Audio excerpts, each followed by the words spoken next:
We've got the Kia Sportage and the Honda CR-V in our comparison this week. Did you just say Sportage? I did. Well, that sounds very Canadian, Andrea, because in America they call it a Sportage. It's the same car, just marketed differently on either side of the border. Welcome to the Motormouth YouTube channel. I'm Zach. I'm Andrea. So if you like this, it would be great if you could subscribe. We do them regularly, so let's get into it. We'll be focusing on the gas models in our comparison. The Honda CR-V has a 1.5-liter turbocharged four-cylinder matched to a CVT, 190 horsepower and 179 pound-feet of torque. Front-wheel drive and all-wheel drive options are available. The Kia has a 2.5-liter four-cylinder engine with an 8-speed automatic transmission, 187 horsepower and 178 pound-feet of torque. Front-wheel drive and all-wheel drive are available. The new CR-V has a smoother ride, improved handling, light steering, and a quieter cabin compared to the outgoing model. It just feels much more refined. When accelerating quickly on the highway and passing, the cabin noise does increase, but it's similar to other competitors in this category. The CVT has been updated to reduce noise and vibration, and Honda has added hill descent control and a new driving mode for 2023. All-wheel drive models have 8.2 inches of ground clearance and front-wheel drive models 7.8. Standard driver assist technology includes forward collision warning, blind spot monitoring and rear cross-traffic alert, lane keep assist, and adaptive cruise control. The Kia offers a very comfortable drive. It has light steering and a quick shifting and smooth 8-speed automatic transmission. The cabin is quiet thanks to sound-absorbing insulated materials Kia uses in this SUV. And power is good even when passing on the highway. All-wheel drive models have 8.3 inches of ground clearance and front-wheel drive 7.1. Standard driver assist technology includes forward collision avoidance, lane keep assist, and lane follow assist. Blind spot monitoring and rear cross traffic alert are available, one up from the base model. I like the way both of these handled. I was surprised that the cabin was as quiet with these gas models as they are. Overall, the steering on both is fairly light and they offer a comfortable drive. One of the big differentiators is Honda has a CVT, continuously variable transmission. It's a one-speed transmission that changes its ratios. Too complex to explain. And then over at Kia, they have a good old 8-speed regular torque converter transmission. Andrea, is this a deal breaker for you? It's not a deal breaker for me because I think Honda makes a great CVT. We have one, we own a Civic, I like it. There are many times when I'm driving the Civic that I can't even tell that there's a CVT. The problem is people will just see CVT and not try it. So what we're here to tell you is try it, because the new CR-V, the way it goes down the road and eats up the bumps, it's got a very nice handling suspension, and the CVT actually makes it very relaxed feeling. Yeah.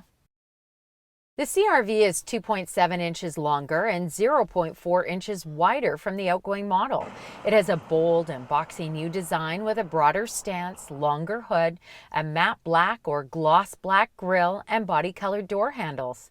The CR-V comes standard with LED headlights, LED taillights, 17-inch wheels, available 18-inch, and a temporary spare tire. In the U.S., 18-inch wheels are standard. The Kia has a sharp and strong presence, and it has its tiger nose grille, but it's smaller and has a floating design. The black grille spans the entire width of the front of the vehicle with boomerang-style daytime running lights framing it on either side. Plus, you get unique shaped LED headlamps. To the rear, the tail lights are connected by a thin black graphic across the tailgate, and the wiper is hidden under the rear spoiler. The Kia comes with a temporary spare tire. Boy, these vehicles sure look different, don't they? I would say that the Sportage has a more modern and futuristic look.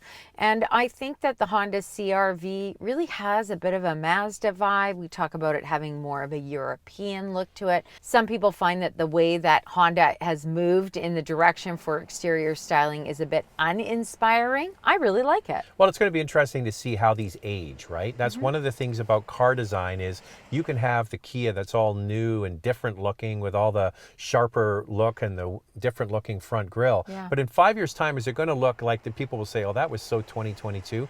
But then you have the CR-V, which is kind of more of a classic design, not too fussy, really simple. It might age better in place. We're going to have to wait and see on that. The interior of the CR-V is modern, open, and quieter than the outgoing model. This new Honda has the most cabin and cargo space in CR-V history. The new seats are very comfortable and are designed to reduce fatigue over long drives. The CR-V interior gets the same design elements as the new Civic. It's simple and uncluttered with soft materials and some hard plastic. The striking honeycomb mesh accent that stretches across the dash, hiding the air vents, is a unique interior feature. The base trim comes with a 7-inch digital driver display, a 7-inch touchscreen, wired Apple CarPlay and Android Auto, heated front seats, a manual driver and passenger seat, and cloth upholstery. In the US, the base trim also comes with a moonroof and a power driver's seat. Moving up to the higher trims will get you features like the larger 9-inch touchscreen, wireless Apple CarPlay and Android Auto, power driver and passenger seats, driver's seat memory, a heated steering wheel, a moonroof, leather trim seats, a wireless charger, an 8-speaker audio system, and a power tailgate. In the US, you can add the wireless charger to the base trim for $350 US. Features the CR-V gas model is missing are ventilated front seats, navigation, a panoramic sunroof, and a 360 camera. In the US, a heated steering wheel is not standard on any gas model, but you can add it as an a la carte item for $460. The Kia interior is a new concept for the brand. Kia says the cabin has been transformed into a pleasant living space. It is a driver-focused cockpit with an available dual panoramic curved display connecting two screens. They're both 12.3 inches. One is the digital driver display, and the other one is the 12.3-inch infotainment touchscreen. The available leatherette upholstery, stitching, and patterned seats give it a real luxury vibe.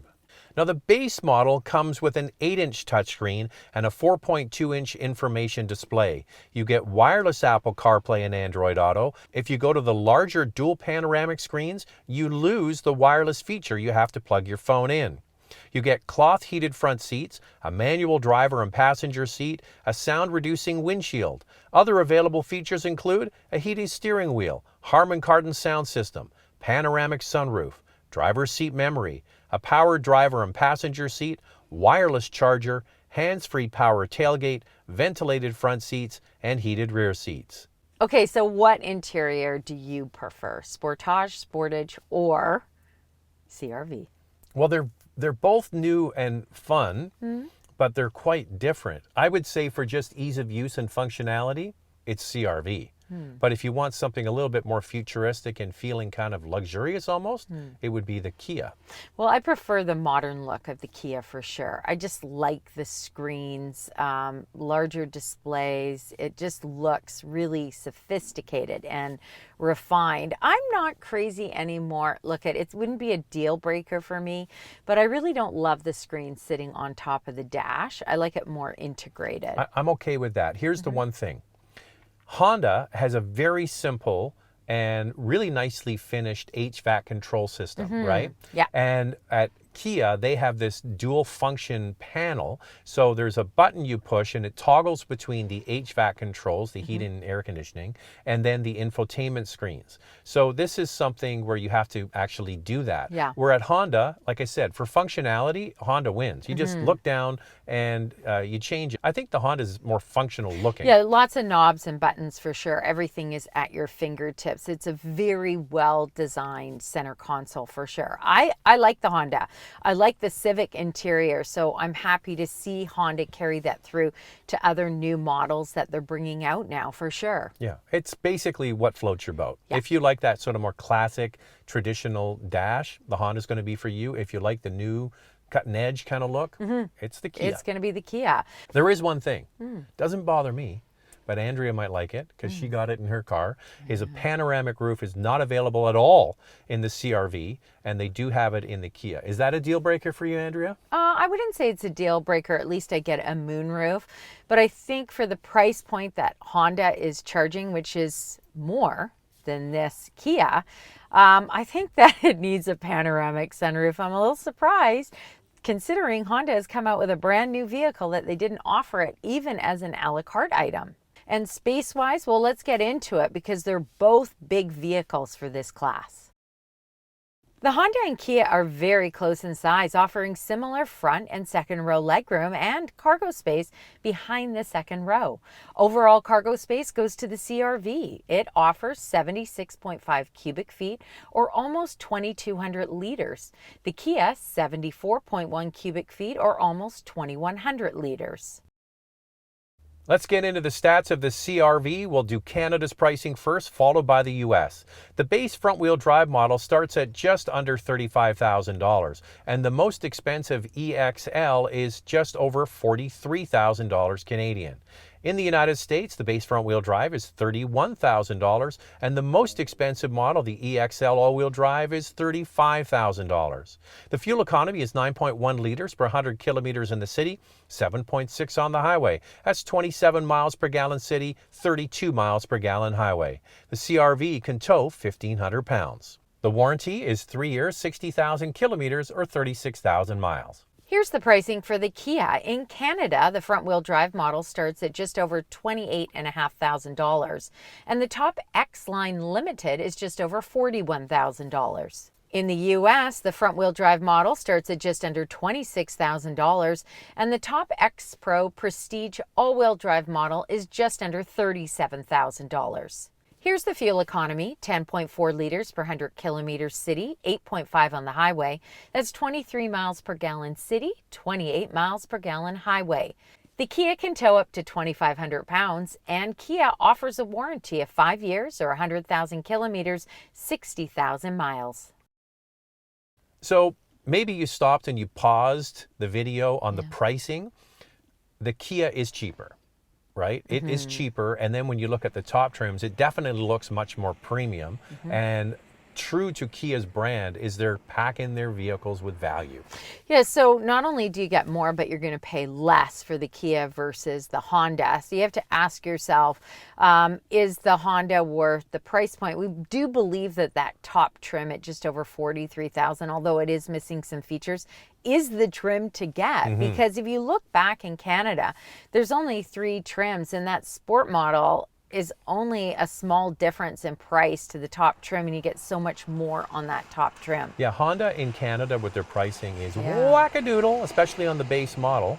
And Andrea's point, the white one, the EXL, for just a few $1,000s more, really is the one to get. But for some people, that's just too much money. Yeah. And that's where Kia comes in. People will look at it and go, I can't afford a $43,000 car. No. I'm going to go get a Kia.